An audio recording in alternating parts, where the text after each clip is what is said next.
On May 10, 2008, at exactly 5:20 in the afternoon, the delicate balance of atmospheric forces over the Oklahoma-Kansas border collapsed with catastrophic speed.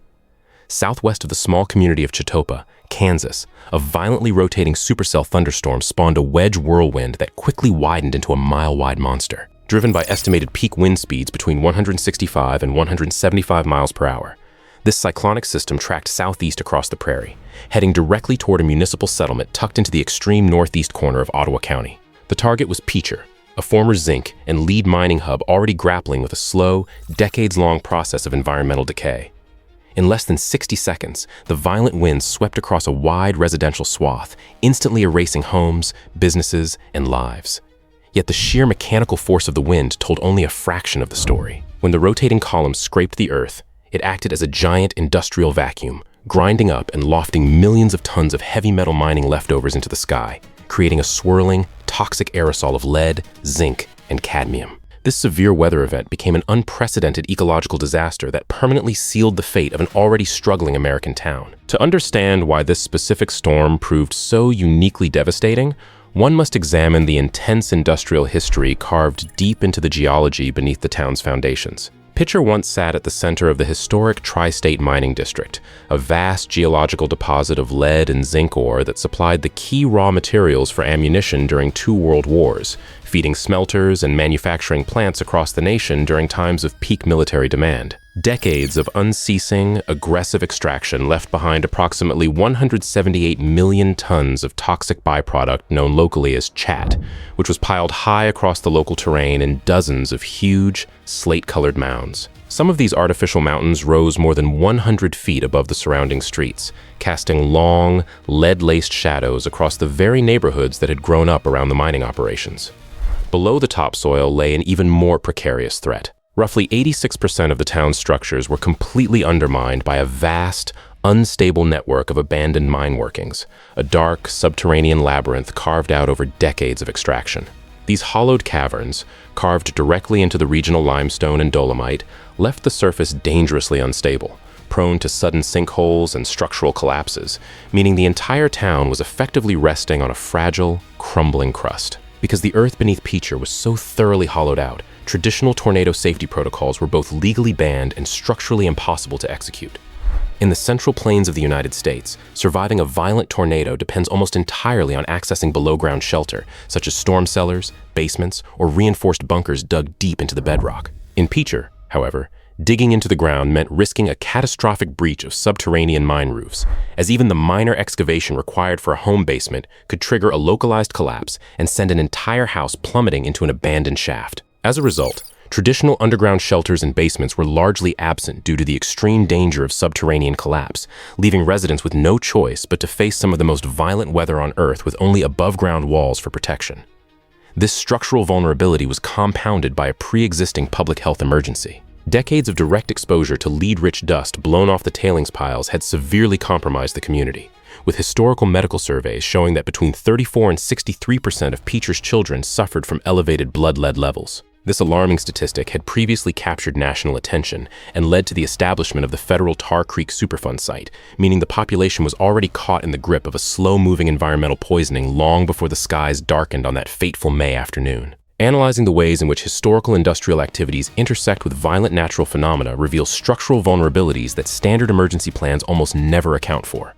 Subscribing to this channel ensures you will never miss our deep, data-driven investigations into these defining historical events where engineering, natural forces, and public policy collide. The earlier hours of May 10th gave little outward indication of the scale of the impending disaster before the afternoon storms developed.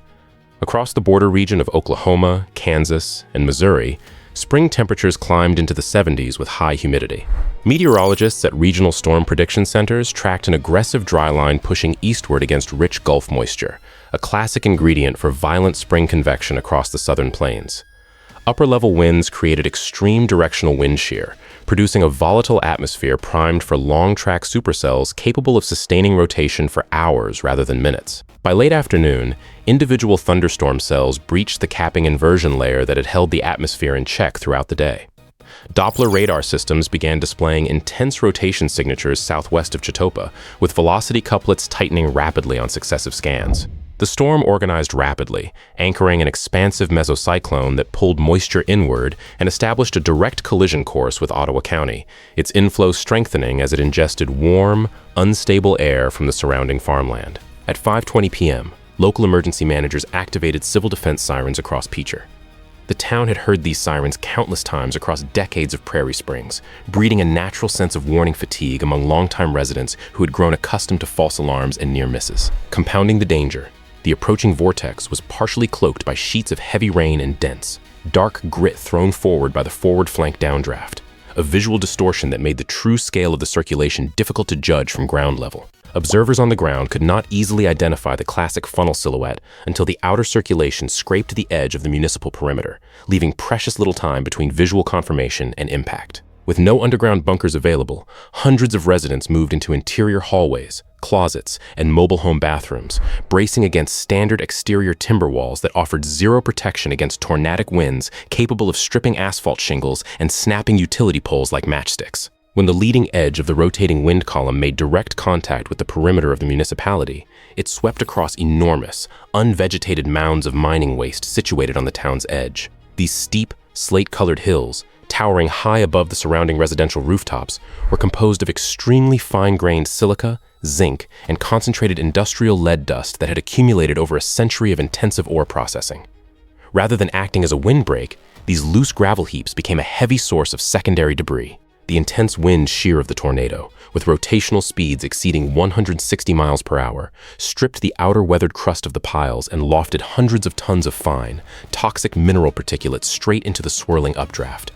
This process effectively transformed the tornado into a giant, high-speed sandblasting machine. Instead of carrying only the splintered wood and metal typical of a standard tornado, the rotating funnel became a dense, gray slurry of toxic grit, blasting structures with abrasive lead-laden dust before physical impacts leveled the exterior framing, ensuring that every home in its path was chemically contaminated as it was being mechanically torn apart. Within seconds, the core of the EF4 tornado tore through a broad residential corridor.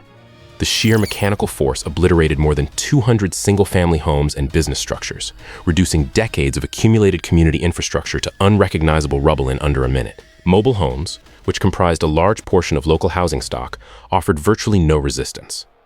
Post-storm surveys determined that 73% of the manufactured housing in the direct track was stripped clean down to the steel frame rails, with living areas disintegrated and scattered hundreds of yards downwind across open fields and neighboring properties. Full-sized automobiles and commercial pickup trucks were lifted off driveways, lofted through the air, and thrown up to 1/2 mile into utility poles and concrete foundations, leaving investigators to later map debris fields that stretched far beyond the visible damage path. In the southern quadrant of town, human survival depended on desperate, split-second decisions. Inside one wood-frame residence, an unevacuated mother realized the roof structure was shearing away as the exterior walls buckled inward. With no cellar to access, she pulled her 4-year-old son into an interior hallway, threw herself across his body, and used her back as a human shield against the collapsing home. The tornado lifted the upper floor from its concrete slab, dropping heavy beams, splintered 2x4s, and jagged sheet metal directly onto her. When emergency responders dug through the wreckage 30 minutes later, her son emerged without physical injury beneath her, while she sustained severe trauma from absorbing the flying structural debris, an injury pattern rescue crews would see repeated in home after home across the flattened corridor. If this detailed breakdown brings the severity of the Picher disaster into sharper focus, liking the video assists the platform's algorithm in distributing these detailed historical records to researchers, students, and weather historians worldwide. Near the Oklahoma-Missouri state line, volunteer firefighter Tyler Heath Casey operated on the front line of the emergency response.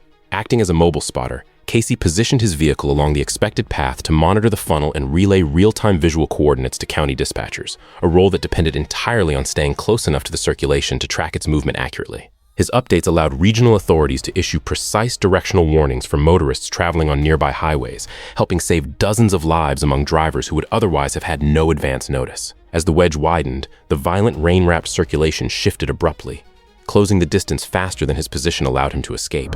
Casey attempted to warn and assist motorists in the path of the storm until the violent vortex overtook the area, claiming his life in the line of duty. a sacrifice that emergency management officials would later cite as a defining act of the entire outbreak. The tornado maintained ground contact for a continuous 75.5 miles, tearing across 29 miles of northeast Oklahoma before crossing state lines into Newton and Berry counties in Missouri. It struck rural communities including Racine, Granby, and Purdy with violent force, damaging farmsteads and small-town infrastructure across a broad swath of the Ozark border region. The disaster produced 21 fatalities along its entire two-state corridor. 6 individuals died within the municipal limits of Picher, while 15 lost their lives across the Missouri border, a distribution that showed just how far a single continuous vortex could carry its destructive potential. Approximately 350 people suffered injuries, overwhelming regional medical centers that were already forced to treat wounds deeply contaminated by industrial tailings and airborne dirt, straining emergency rooms that had never prepared for mass casualty events involving heavy metal contamination. When the winds dissipated, first responders faced an emergency scenario unlike any typical weather aftermath. The smell of fractured natural gas lines mixed with an acrid, heavy dust that hung suspended in the humid evening air, creating a hazardous atmosphere for rescue crews working without respiratory protection. Splintered utility poles and tangles of high-voltage wiring completely blocked key access roads, cutting off outside aid for hours and forcing early responders to rely on hand tools and improvised equipment to reach trapped survivors. Rescuers digging through shredded housing foundations found that survivors and victims carried deep lacerations heavily coated with toxic chat dust, complicating even routine trauma treatment. Emergency medical teams focused on immediate life-saving trauma care and standard wound treatment amidst the airborne debris, operating in a disaster environment complicated by the pervasive mining dust across the town. In the days immediately following the event, state and federal officials surveyed the 20-block scar. Before the storm, the federal government had initiated a slow, contentious buyout program through the Environmental Protection Agency due to the Tar Creek Superfund designation, a process that had dragged on for years amid disputes over property values, relocation costs, and the emotional weight of abandoning generational homesteads. Many residents had stubbornly resisted these buyout offers for years, refusing to abandon generational family homes despite the health risks posed by the chat piles and the documented instability of the ground beneath them. The EF4 tornado abruptly eliminated any lingering debate regarding the town's future.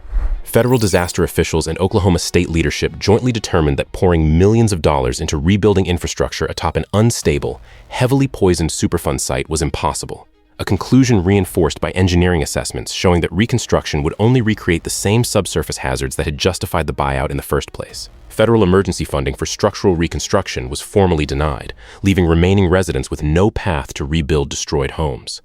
The buyout process transformed from a gradual environmental remediation plan into a rapid, mandatory relocation effort, compressing what had been envisioned as a decade-long transition into a matter of months. Families who had fought for decades to preserve their mining heritage stood on bare foundation slabs, realizing that nature had permanently ended their residency in a single afternoon. The local school district, which had served the community for nearly a century, shuttered its doors after graduating its final senior class in May 2009 as student enrollment dwindled, severing one of the last institutional threads connecting the town to its own history. On September 1st, 2009, the state of Oklahoma officially dissolved the municipal government of Picher, formally unincorporating the city. Post offices had shuttered, municipal water utilities were disconnected, and heavy machinery systematically demolished the remaining structurally intact buildings to deter squatters and prevent liability from further collapses. Streets that once supported thriving mining commerce were reduced to cracked asphalt grids bisecting overgrown prairie weeds, with street signs left standing over empty lots as the only markers of where homes and storefronts once stood. The terrain reverted to silence, framed entirely by the looming gray tailings that had defined the town's economic rise and physical demise, a topography simultaneously hand-carved and abandoned by man. The long-term atmospheric and environmental consequences of this event have continued to draw intense scientific interest decades after the town was abandoned. Environmental soil analyses conducted following the disaster provided needed data on how the storm interacted with the existing environmental hazards of the region. Rather than simply destroying structures, the storm compounded the existing contamination across agricultural lands, which had already suffered from decades of runoff and wind-blown mining waste. Researchers tracking the post-disaster spread of these contaminants mapped elevated concentrations of lead and zinc deep into southwestern Missouri, demonstrating that violent winds can transform a localized industrial dumping ground into a regional environmental health concern, expanding the pollution footprint long after the local industries have closed. Today, Picher stands as one of the most stark modern ghost towns in North America. The skeletal remains of sidewalks and driveways run toward empty lots where homes once stood, flanked by the towering, static sentinels of mineral refuse that still hold millions of tons of heavy metal waste, an expanse that continues to draw researchers, historians, and photographers seeking to understand how a thriving community could vanish so completely. Yet the human memory of the community has not vanished entirely. Each December, former residents and surviving families return to the abandoned street grid to conduct a symbolic coming home for Christmas parade, driving vehicles down forgotten avenues to honor the lives, history, and sacrifices of the people who called this ground home. The disaster at Picher demonstrated what happens when violent meteorology strikes an environment already compromised by decades of industrial extraction and neglect. The loss of life was mitigated only by the selfless courage of ordinary citizens and responders who shielded others in their final moments. Storms possess the power to level concrete, strip asphalt, and erase municipal boundaries, but they cannot erase the documented history and resilience of the people who endured them. If the preservation of these defining historical events matters to you, liking and subscribing guarantees continuous coverage of the untold structural and meteorological turning points in history.